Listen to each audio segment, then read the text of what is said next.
అధ్యక్ష, చాలా సుదీర్ఘంగా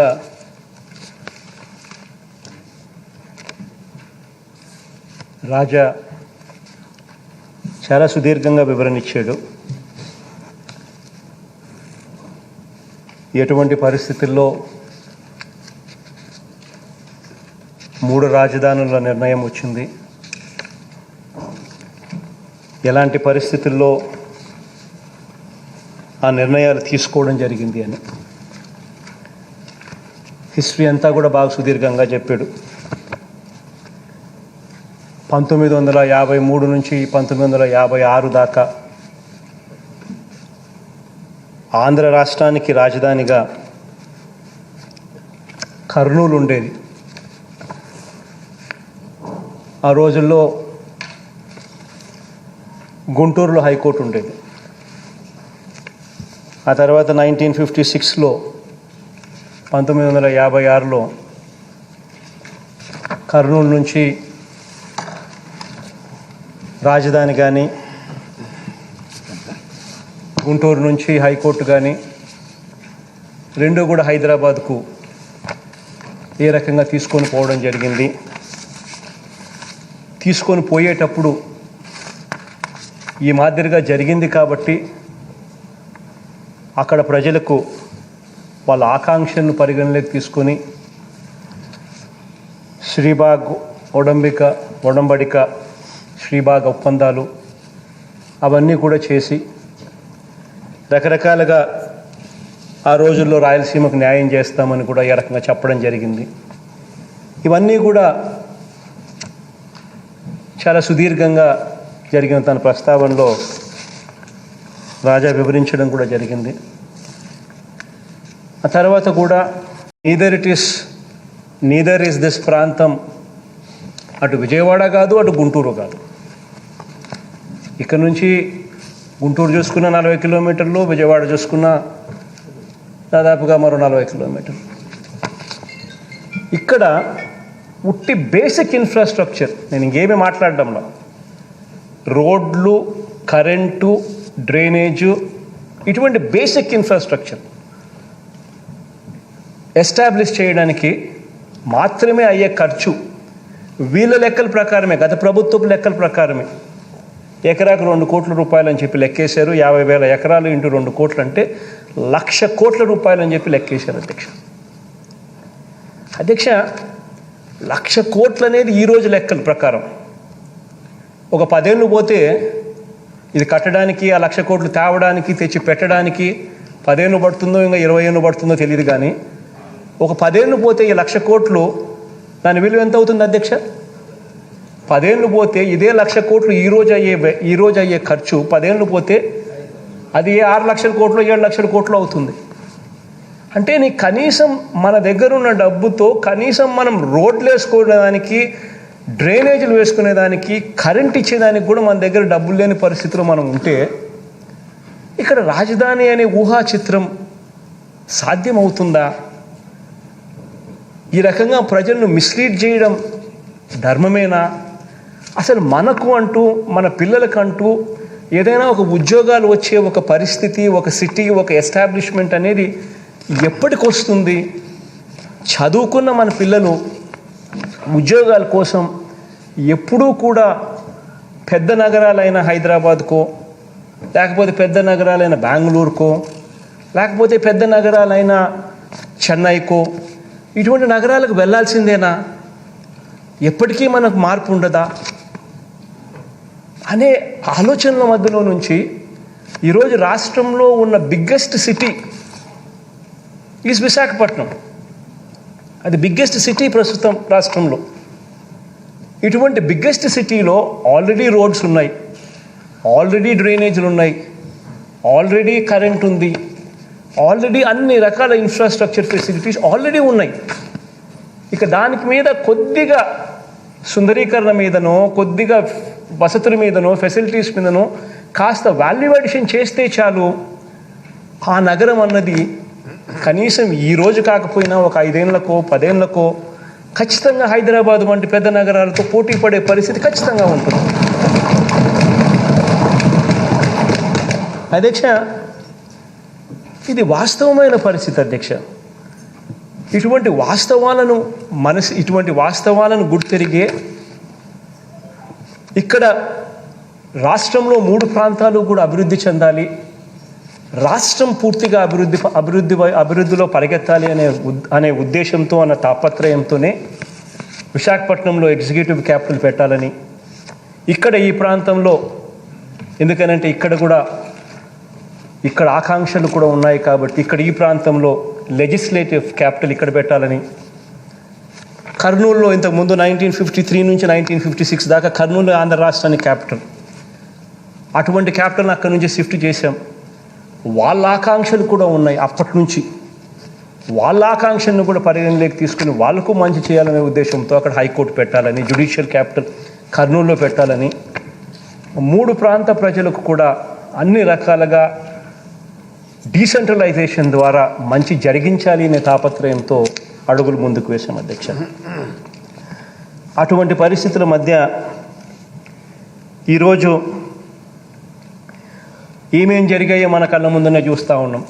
ఈ దాదాపుగా ఈ 1.5 సంవత్సరం 2 సంవత్సరాలుగా ఈ ఆలోచన మనం చేసినప్పటి రోజు నుంచి చూస్తే ఈ 2 సంవత్సరాలు 1.5 సంవత్సర కాలంలో రకరకాలుగా దీన్ని వక్రీకరిస్తూ, రకరకాలుగా దీన్ని ట్విస్ట్ చేస్తూ, రకరకాలుగా అపోహలు క్రియేట్ చేస్తూ, రకరకాలుగా న్యాయపరమైన చిక్కులు క్రియేట్ చేస్తూ రకరకాలుగా దీనిని తీసుకొని పోతా ఉన్నారు అధ్యక్ష.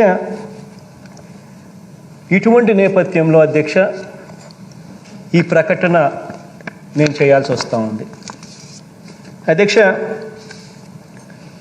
రాజధానుల వికేంద్రీకరణ బిల్లు ఆమోదం పొందిన వెంటనే 3 ప్రాంతాలకు న్యాయం చేసేలా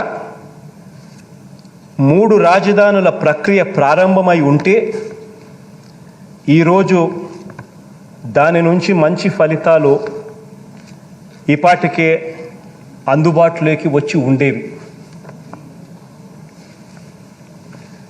నాటి శ్రీబాగ్ ఒడంబడిక స్ఫూర్తితో వెనుకబడ్డ ఉత్తరాంధ్ర సహా అన్ని ప్రాంతాలు కూడా సమాన అభివృద్ధి చెందాలన్న ఆకాంక్షతో వికేంద్రీకరణ బిల్లుని ప్రవేశపెట్టడం జరిగింది. గతంలో కేంద్రీకరణ ధోరణులు ఒకచోటే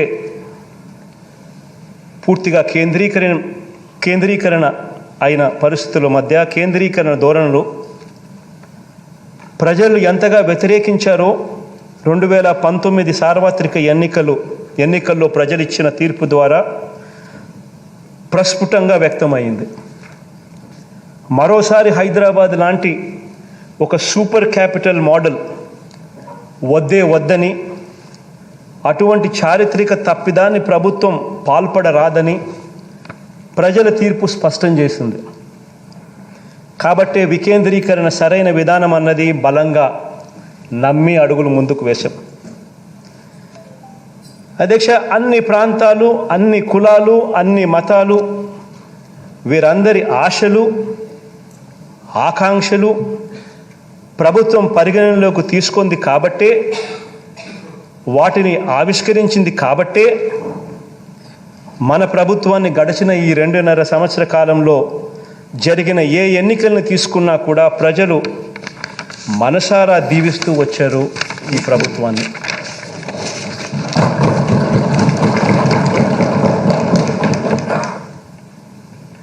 అధ్యక్ష, అయితే వికేంద్రీకరణకు సంబంధించి అనేక అపోహలు, అనేక అనుమానాలు,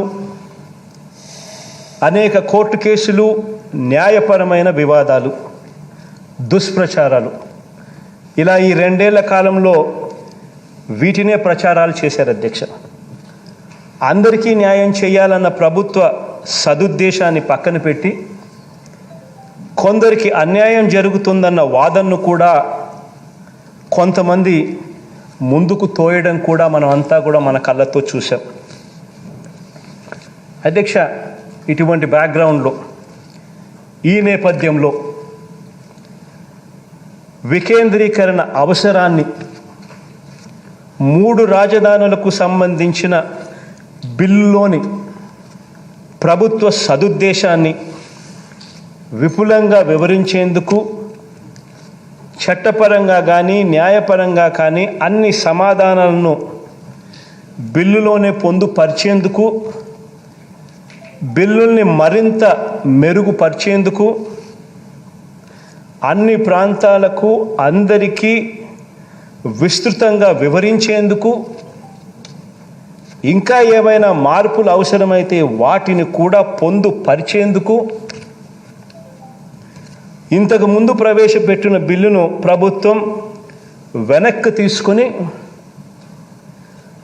ఇంతకు ముందు చెప్పిన అన్ని అంశాలను పరిగణలోకి తీసుకొని మళ్ళీ పూర్తి సమగ్రమైన మెరుగైన బిల్లుతో సభ ముందుకు వస్తుంది.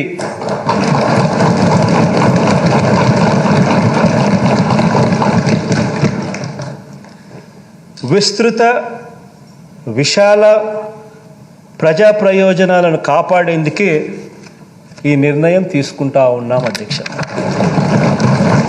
Thank you.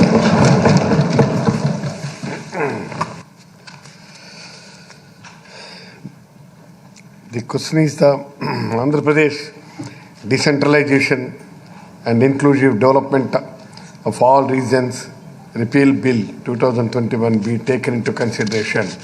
Those who are for the motion, please say yeah. Those who are against, please say no. As have it, the motion is carried and the bill is considered. I shall now put the clause to vote. I shall now put the clause to vote. There are no amendments to clause 2 to 4, clause 1 enactment formula and long title, and they are before the House. The question is, those who are for clauses 2 to 4, clause 1 enacting formula and long title, please say yeah. Those who are against, please say no. As have it, clause 2 to 4, clause 1 enacting formula and long title do stand part of the bill. I shall now request the Minister for Finance, Planning and Legislative Affairs to move the motion for passing the bill. Adhyaksha, I beg that the bill be passed. The question is that the bill be passed. Those who are for the motion, please say yes. Those who are against, please say no. As have it, it is, the motion is carried and the bill is passed. The House is adjourned to meet again at 9 a.m. on Tuesday, the 23rd November 2021.